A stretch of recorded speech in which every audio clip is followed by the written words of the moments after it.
ಅರಣ್ಯಕಾಂಡವು 20ನೇ ಅಧ್ಯಾಯ 11ನೇ ವಚನ. ಈಗ ತನ್ನ ಕೈಯಲ್ಲಿರುವ ಕೋಲಿನಿಂದ ಆ ಬಂಡೆಯನ್ನು 2 ಸಾರಿ ಹೊಡೆದನು.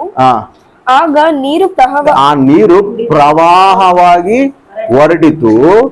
ಸಮೂಹದವರು ಅವರ ಪಶುಗಳು ಕುಡಿದರು.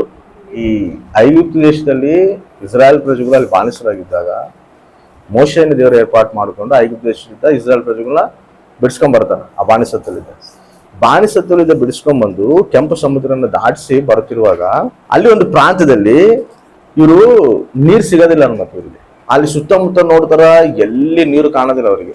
ಈ ದಿಕ್ಕು ತೋಚಿದಂತ ಪರಿಸ್ಥಿತಿನಲ್ಲಿ ದೇವರು ಇವರಿಗೆ ಒಂದು ಬಂಡೆನಾಗಿದ್ದ ಇವರಿಗೆ ನೀರು ಸುರಿಸ್ತಾರೆ. ಆಮೇಲೆ ಅಲ್ಲೆಲ್ಲೂಯ ನೀರು ಬರುವಂತೆ ಮಾಡ್ತಾನ. ಹೆಂಗಂದ್ರೆ ಪ್ರವಾಹದಂತೆ ಸಮೃದ್ಧಿಯಾಗಿ ಇವ್ರ ಮಕ್ಕಳು 20 ಲಕ್ಷ ಜನ, ಇವ್ರ ಮಕ್ಕಳು ಮತ್ತೆ ಇವ್ರ ಪಶುಗಳು ಅಂದ್ರೆ ಏನಿರ್ತವೆ ಹೇಳು? ಕುರಿಗಳು, ದನಗಳು, ಮೇಕೆಗಳು, ಒಂಟೆಗಳು ಹೆಂಗ್ ಕುಡಿತಾವೆ ಹೇಳು? ಮತ್ತೆ ಸ್ಟಾಕ್ ಇಟ್ಕೊಂತವು. ಇಷ್ಟು ಸಮೃದ್ಧಿಯಾಗಿ ನೀರು ಇವರಿಗೆ ಕೊಡ್ತಾನ ಅನ್ನೋದು. ಅಂದ್ರೆ ದೇವ್ರು ಮಾಡುವಂತ ಆಶೀರ್ವಾದ ಹೆಂಗಿರ್ತದ ಅಂದ್ರೆ ಸಮೃದ್ಧಿಯಾಗಿರ್ತದ ಅದು. ಆಮೇಲೆ ಎಷ್ಟೋ ಸ್ಥಿತಿಗಳಾಗ ನಾವು ದಿಕ್ಕು ತೋಚ ಪರಿಸ್ಥಿತಿನಲ್ಲಿ ನಾವು ಬಂದೀವಿ. ಇವಾಗ ಕೂಡ ಒಂದೊಂದು ಟೈಮ್ನಾಗ ನಮ್ಗೆ ಅನಿಸ್ತಿರ್ತದೆ, ಏನ್ ಪ್ರಭುವ ನಮ್ಮ ಜೀವಿತ ಎಲ್ಲಿಗೆ ಹೋಗ್ತದೋ, ಏನಾಗ್ತದೋ, ಎಲ್ಲಿ ದಿಕ್ಕು ತೋಚ ಪರಿಸ್ಥಿತಿನಲ್ಲಿ ನಾವು ಇದೀವಲ್ಲ, ಮುಂದೆ ಭವಿಷ್ಯತ್ತು ಏನು, ಇವೆಲ್ಲ ನಮಗೆ ಒಂದೊಂದ್ಸರಿ ಕಾಡ್ತಿರ್ತಾನೆ. ಎಷ್ಟೇ ಆತ್ಮೀಯ ಜೀವಿತದಲ್ಲಿ ನಾವು ನಡೀತಿರುವಾಗ ಕೂಡ ಅಪವಾದಿ ಬಂದು ನಮ್ಮನ್ನು ಶೋಧಿಸ್ತಿರ್ತಾನೆ. ನಮ್ಗೊಂದ್ಸರಿ ಆಲೋಚನೆ ಬರ್ತಿರ್ತಾವ, ನಾವು ಅನ್ಕೊಂತಿರ್ತೀವಿ. ಒಂದ್ ಸ್ವಲ್ಪ ದಿನ ಸಂತೋಷವಾಗಿ ಇರ್ತೀವಿ. ಆತ್ಮೀಯ ಜೀವಿತದಲ್ಲಿ ಕೂಡ ಹೆಂಗಿರ್ತದೆ ಅಂದ್ರೆ ಸ್ವಲ್ಪ ನಾವು ಆತ್ಮೀಯ ಜೀವಿತದಲ್ಲಿ ನಡೀತಿರುವಾಗ ಏನೋ ನಮ್ಗೆ ಏನ್ ಬೇಡ, ಅಸಲು ಏನ್ ಬೇಡ, ದೇವ್ರಿದ್ರೆ ಸಾಕಂತೇಳಿ ನಾವು ಓದ್ತಿರ್ತೀವಿ. ಆಮೇಲೆ ಸ್ವಲ್ಪ ಏನೋ ಒಂದು ಗಲ್ಬಿಲಿ ಸ್ವಲ್ಪ ಸ್ಟಾರ್ಟ್ ಆಗತ್ತಂದ್ರೆ ಅವಾಗ ಅನಿಸುತ್ತೆ, ಏನಾಗ್ತದೆ, ನಮ್ಮ ಭವಿಷ್ಯತ್ ಏನು, ಮಕ್ಕಳು ಏನು, ಏನಿಲ್ಲೋ ಅನಿಸ್ತಿರ್ತಾವ ನಮ್ಮ ಮಾತು. ಅವಾಗ ಅನಿಸುತ್ತೆ ಹೇಳು, ಭಯ ಆಗ್ತದೆ. ವಿಶ್ವಾಸನೇ ಇರ್ತದೆ, ಭಯನೂ ನಮ್ಮ ಜೊತೆಗೆ ಪ್ರಯಾಣ ಮಾಡ್ತಿರ್ತದೆ ಅನುಭವ. ಅವಾಗ ನಮಗೆ ಆ ದಿಕ್ಕು ತೋರಿಸ ಪರಿಸ್ಥಿತಿ ಇರ್ತೀವಿ. ಒಂದೊಂದ್ಸರಿ ಆ ಪರಿಸ್ಥಿತಿ ಬರ್ತದೆ, ಎಲ್ಲಿ ದಿಕ್ಕು ಕಾಣೋದು, ಎಲ್ಲ ಒಂದ್ಸರಿ ಪ್ರಾಬ್ಲಮ್ಗಳು ಎಲ್ಲ ಒಂದೇ ಸರಿ ಮೇಲೆ ಬಂದು ಬೀಳ್ತಾವ. ಫೈನಾನ್ಷಿಯಲ್ ಪ್ರಾಬ್ಲಮ್ ಒಂದೊಂದ್ಸರಿ ಮೇಲೆ ಬೀಳ್ತದೆ. ಮನೆಯಲ್ಲಿ ಗಲ್ಬಿಲಿ ಒಂದೊಂದ್ಸರಿ ಆಗ್ತಾವ. ಏನೋ ಒಂದು ನಾನಾ ರಕವಾಗಿ ಎಲ್ಲ ಪ್ರಾಬ್ಲಮ್ಸ್ ಒಂದೇ ಸರಿ ಮೇಲೆ ಬಂದಂಗ ಆಗ್ತಿರ್ತಾವ. ಅವ್ ನಮ್ಗೆ ಎಲ್ಲಿ ನಮ್ಮ ಜೀವನದಲ್ಲಿ ದಿಕ್ಕೆ ತೋರಿಸಿದ ಪರಿಸ್ಥಿತಿ ನಾವು ಇದೀವಲ್ಲ ಅಂತ ಅನಿಸ್ತಿರ್ತದೆ. ಅದ್ರ ದೇವ್ರ ಅಂತ ಹೇಳ್ತೇನೆ ಗೊತ್ತಾ, ದಿಕ್ಕು ತೋರಿಸಿದ ಪರಿಸ್ಥಿತಿನಲ್ಲಿ ಕೂಡ ನಾನು ಪ್ರವಾಹವಾಗಿ ನಾನು ಪ್ರವಹಿಸುವಂತೆ ನಾನು ನಿಮ್ಮನ್ನು ಆಶೀರ್ವದಿಸ್ತೀನಿ ಅಂತ ಹೇಳ್ತಾರೆ. ಅದಕ್ಕೆ ಹೆಂಗಿರ್ತದೆ ಗೊತ್ತಾ, ಸಮೃದ್ಧಿ ಇರ್ತದ ಅದು. ಆಶೀರ್ವಾದ, ತಾನು ಮಾಡುವಂತ ಆಶೀರ್ವಾದ ಹೆಂಗಿರ್ತದೆ ಅಂದ್ರೆ ಅಲ್ಪ ಸ್ವಲ್ಪ ಇರೋದಿಲ್ಲ, ಸಮೃದ್ಧಿಯಾಗಿ ನಾನು ಆಶೀರ್ವದಿಸ್ತೀನಿ. ನೀನು ಆಶೀರ್ವಾದ ಹೊಂದ್ಕೋಬೇಕು, ನಿನ್ನ ಮಕ್ಕಳು ಆಶೀರ್ವಾದ ಹೊಂದ್ಕೋಬೇಕು, ನಿನ್ನ ದನಗಳು, ಕುರಿಗಳು, ನಿನ್ನ ಮೇಕೆಗಳು, ನಿನ್ನ ಬಂಧು ಮಿತ್ರಗಳು, ಅವರು ಕೂಡ ನಾನು ಕೊಡುವಂತ ಆಶೀರ್ವಾದನು ಕೂಡ ಅವರು ಕೂಡ ಆಶೀರ್ವಾದ ಹೊಂದಿದ್ರು ಕೂಡ ಅದು ಕಡಿಮೆನೆ. ನಮ್ಮಳಿದ್ದ ಕುಟುಂಬಗಳನ್ನ ಅನೇಕರನ್ನು ಕೂಡ ದೇವರು ಆಶೀರ್ವಾದಕರವಾಗಿ ದೇವರು ನಮ್ಮ ನಡೆಸ್ತಾನೆ. ಹಂಗಿರ್ತದೆ ಆತನ ಆಶೀರ್ವಾದ. ದಿಕ್ಕು ಚೋಚರ ಪರಿಸ್ಥಿತಿಗಳನ್ನು ಕೂಡ ದೇವ್ರು ನಡೆಸ್ತಾನೆ. ನಾವು ಅನ್ಕೊಂತೀವಿ ಸರ್, ಆಗಾರು ಕೂಡ ಏನ್ ಮಾಡ್ತಾಳೆ, ಮಗನ ಕರ್ಕೊಂಡು ಹೋಗ್ತಾಳ ಅಡವಿಗೆ. ಮಗು ಪಾಪ ನೀರಿಲ್ದೇನೆ ಅಳ್ತಿರ್ತಾನ, ದಿಕ್ಕಿರೋದಿಲ್ಲ ಆಕಿಗೆ. ಆಕೆ ಏನ್ ಮಾಡ್ತಾಳೆ ಹೇಳು, ನೀನ್ ನೋಡ್ತದಿಯಲ್ಲ, ನೋಡುವಂತ ದೇವರಲ್ಲ ಅಂತ ಹೇಳಿ ದೇವ್ರನ್ನ ಆಶ್ರಯಿಸ್ಕೊತಾಳೆ. ಆ ದಿಕ್ಕಿಲ್ಲದ ಪರಿಸ್ಥಿತಿನಲ್ಲಿ ಕೂಡ ದೇವರಲ್ಲಿ ನೀರು ಬರುವಂತೆ ಮಾಡ್ತಾಳೆ.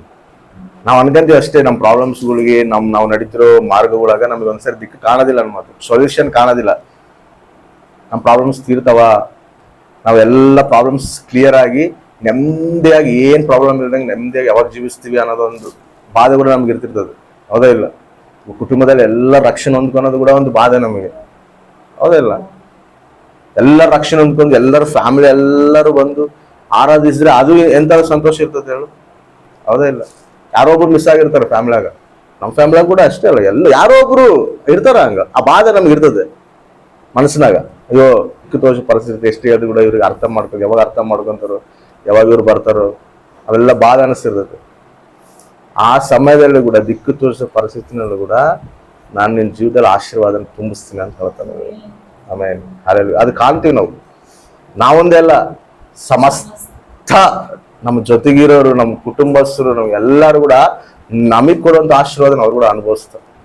ನಾವು ಆನಂದಿಸುವಂತ ಈ ಆತ್ಮೀಯ ಆನಂದ ಕೂಡ ಅವ್ರು ಅನುಭವಿಸ್ತಾರೆ. ಆಮೇನ್. ನಾವ್ ಹೆಂಗ್ ಸ್ತುತಿಸ್ತೇವೆ ಅವ್ರು ಕೂಡ ನಂಗೆ ಸ್ತುತಿಸ್ತಾರೆ. ಅದು ಆಶೀರ್ವಾದ ದೇವ್ರು ಮಾಡೋದು. ದೇವ್ರು ಅದು ಮಹಾಕೃಪೆ. ನಾವೆಲ್ಲಿ ನಾವು ಅದನ್ನ ಹುಡುಕ್ಬೇಕಂದ್ರೆ ದೇವ್ರ ಹತ್ರನೇ ಹುಡುಕ್ಬೇಕು. ಆಮೇನ್. ಅದಕ್ಕೆ ಯೆಶಾಯ ಗ್ರಂಥದಲ್ಲಿ ಒಂದು ಮಾತು ಹೇಳ್ತಾನೆ ನೋಡ್ರಿ. ಯೆಶಾಯ ಗ್ರಂಥವು 55ನೇ ಅಧ್ಯಾಯ 1ನೇ ವಚನ.